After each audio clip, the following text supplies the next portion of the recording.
ইউটিউবের ভাইরাল বেগুন ভাজা। এখন ইউটিউব খুললেই দেখা যাচ্ছে বিনা তেলের এই বেগুন ভাজা রেসিপি।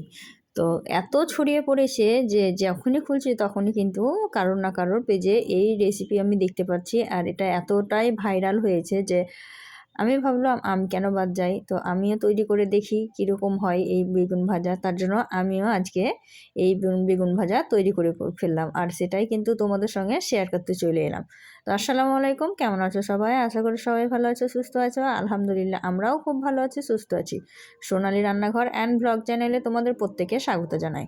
তো আজকে আমিও আপনাদের সঙ্গে শেয়ার করব বিনা তেলের বেগুন ভাজা কেমন খেতে হয় না হয় সবটাই শেয়ার করব। তো তার জন্য প্রথম থেকে শেষ পর্যন্ত দেখতে হবে। তো চলুন দেখে নেওয়া যাক রেসিপিটা।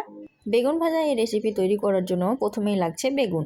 তো এখানে আমি দুটো লম্বা লম্বা আর কচি কচি বেগুন নিয়ে নিয়েছি। তোমরা দেখতেই পাচ্ছ এই বেগুন দুটো কিন্তু অনেকটা লম্বা লম্বা আছে, একটা বেশি লম্বা আছে, একটা ছোট আছে। তো আমি আমার পরিবার সদস্য অনুযায়ী নিয়ে নিব, তোমরা তোমাদের পরিবার সদস্য অনুযায়ী নিয়ে নিও। তো এখানে একটা লম্বা আর একটা মিডিয়াম সাইজের বেগুন আছে, এগুলোকে এখন আমি পিস পিস করে কেটে নেব। তো কাটাটা দেখাতে পারবো না যেহেতু একা হাতে করব। তো এখানে দেখেই বুঝে নিতে হবে যে কেমন করে কাটতে হবে, খুব মোটাও কাটলে হবে না, খুব পাতলাও কাটতে হবে না। তো বেগুনগুলো সব কেটে আমি ধুয়ে নিয়ে নিয়েছি। এখন আমি ওপর থেকে ছড়িয়ে দিচ্ছি সামান্য পরিমাণে লঙ্কা গুঁড়ো। অল্প অল্প করে সব কিছু দিতে হবে যেহেতু এটা ভাজাতে খুব বেশি মশলা কিন্তু ব্যবহার করা হয় না বা লাগে না। এখন আমি অল্প পরিমাণে হলুদ গুঁড়ো ছড়িয়ে দিচ্ছি। অল্প পরিমাণে হলুদ গুঁড়োটাও আমি ছড়িয়ে দিলাম। সব কিছু মশলাই দেবো, অল্প অল্প করে দেবো। তারপরে জিরা ধনিয়ার গুঁড়োটাও একটু ছড়িয়ে দিচ্ছি। সব কিছুই কিন্তু অল্প পরিমাণে দিয়ে দিব, তাতে করে বেগুনটা খেতে খুব মজা হবে তার জন্য। তারপরে আমি হালকা করে লবণটা দিয়ে দিলাম। যে কোনো জিনিস ভাজতে গেলে কিন্তু কম লবণ ব্যবহার করতে হয়, কারণ ভাজাতে খুব কম লবণেই কিন্তু হয়ে যায়। বেশি পরিমাণে লবণ দিলে তখন আবার খেতে অসুবিধা হয় বা লবণ হয়ে গেলে খেতে ভালো লাগে না। আর যদি বেগুন ভাজাতে অল্প পরিমাণে লবণ হয় পরে কিন্তু অ্যাড করা যায়, যদি একটু কম হয় তাহলে ওপর থেকে ছিটিয়ে দিলেই কিন্তু হয়। তো এখন আমি জিরা ধনিয়া আদা রসুনের পেস্ট দিলাম 1 চামচ। তোমরা চাইলে পেঁয়াজ বাটাটাও অল্প পরিমাণে দিয়ে দিতে পারো। তো এখন আমি হাত দিয়ে সব কিছু একসাথে ভালোভাবে মাখিয়ে নেব। প্রত্যেকটা বেগুনের গায়ে যাতে সুন্দরভাবে মশলা লেগে যায় এভাবে মাখিয়ে দেবো, তা না হলে কিন্তু হবে না বা মশলাটা সবার গায়ে লাগবে না।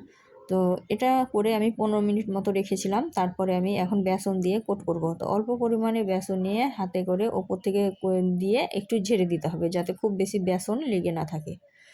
তো এটাই হচ্ছে এই বেগুনের মেন কাজ, যেটা দিলে কিন্তু খুব অল্প তেলেই কিন্তু সুন্দর একটা বেগুন ভাজা হয়ে যায়, খেতে কিন্তু ভালোই লাগে। আমি খেয়েছি তারপরে কিন্তু ভয়েসটা দিচ্ছি। তো আমি কোনোদিনও এভাবে বানাইনি, যেহেতু বললাম ইউটিউবে সবকে দেখছি একইভাবে বানাতে, তাই আমিও ওদের দেখেই বানিয়েছি। তো বেশ ভালোই লেগেছিলো খেতে বেগুনটা আমার। আর অল্প তেলে বলতে গেলে খুবই অল্প তেলে বেগুনটা ভাজা যায়। এমনি সাধারণ বেগুন ভাজতে যতটা তেল লাগে তার থেকে অনেক কম তেলেই ভাজা যায়। তো একে একে আমি সব বেগুন কটা একসঙ্গে এভাবেই কোট করে নিচ্ছি বেসন দিয়ে। দেখতেই পাচ্ছেন, আপনারা আপনাদের সুবিধা মতো কিন্তু দিয়ে দিবেন। আমি অল্প করে হাতের নিচের দিকে আর উপর দিকে দিয়ে দিচ্ছি, আবার ঝরিয়ে দিচ্ছি। এক্সট্রা যে বেসনগুলো থাকছে সেগুলো কিন্তু ঝরিয়ে দিচ্ছি। আর এই প্যানে আমি ভাজবো, তো এই প্যানে যে এক্সট্রা একটু তেল ছিল আগে থেকে, সেই তেলেই আমি ভাজবো। এক্সট্রা আলাদাভাবে কোনো তেল আমি অ্যাড করিনি এখানে। তো আঁচটাকে অনেক কম করে তারপরে আমি একে একে বেগুনগুলো সব দিয়ে দিচ্ছি, দিয়ে হালকা আঁচে ঢাকা দিয়ে বেগুনটাকে আমি ভাজবো। তো বন্ধুরা, এতক্ষণ পর্যন্ত যারা আমার ভিডিওটা দেখছো তাদেরকে অসংখ্য ধন্যবাদ। এভাবেই প্রত্যেকটা ভিডিও দেখে প্রত্যেকটা ভিডিওতে লাইক শেয়ার কমেন্ট করতে ভুলবে না। আর যদি সত্যি সত্যি আমার ভিডিওগুলো ভালো লেগে থাকে তাহলে আমার চ্যানেলটিকে সাবস্ক্রাইব করে পাশে থাকা বেল আইকনটিকে প্রেস করে আমার পাশে থেকে যেও। তো এই তো দেখতেই পাচ্ছ এক সাইড হয়ে গেছে, মানে হয়নি, মানে এক সাইড হালকা হয়েছে, তখনই আমি কিন্তু উল্টিয়ে দিচ্ছি।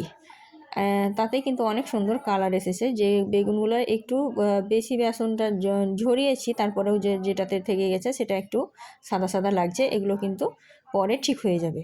আর দেখতেই পাচ্ছ কত কম তেলে বেগুনটা ভাজা হলো। এভাবেই কিন্তু আমি উল্টিয়ে পাল্টিয়ে ভেজে নেব। তো যারা তেলের জন্য বেগুন ভাজা খেতে চায় না তারা কিন্তু এভাবে অবশ্যই করে খাবে, দেখবে খুব ভালো হয় বেগুন ভাজাটা খেতে। গরম গরম ভাতের সঙ্গে বা রুটির সঙ্গে একদম জমে যাবে। তো তো এই তো দেখো বেগুন ভাজাটা কত সুন্দর হয়েছে, অনেক সুন্দর একটা কালার এসেছে। আর প্রত্যেকটা বেগুন সুন্দরভাবে সিদ্ধ হয়ে গেছে, দেখো সুন্দরভাবে হয়ে গেছে। আর কালারটাও কিন্তু অসাধারণ এসেছিলো। তো এই রেসিপিটা কিন্তু সত্যিই আমার খুব ভালো লেগেছে। যারা বেগুন তেলের জন্য খায় না তাদের জন্য তো একদম খুবই ভালো একটা রেসিপি। তেল ছাড়া বললেই চলে, এত কম তেলে ভাজা হয় বেগুনটা। তো উল্টিয়ে পাল্টিয়ে আমি একদম সুন্দর কালার করে ভেজে নিয়েছি। দেখুন কত সুন্দর লাগছে, আমি কাছ থেকে দেখিয়ে দিচ্ছি। এটা হয়ে গেছে, এখন আমি তুলে নেব।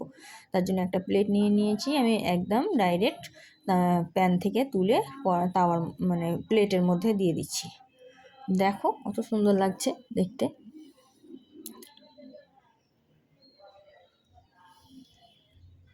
একে একে আমি সবগুলো বেগুন তুলে এই প্লেটের মধ্যে রেখে দিচ্ছি।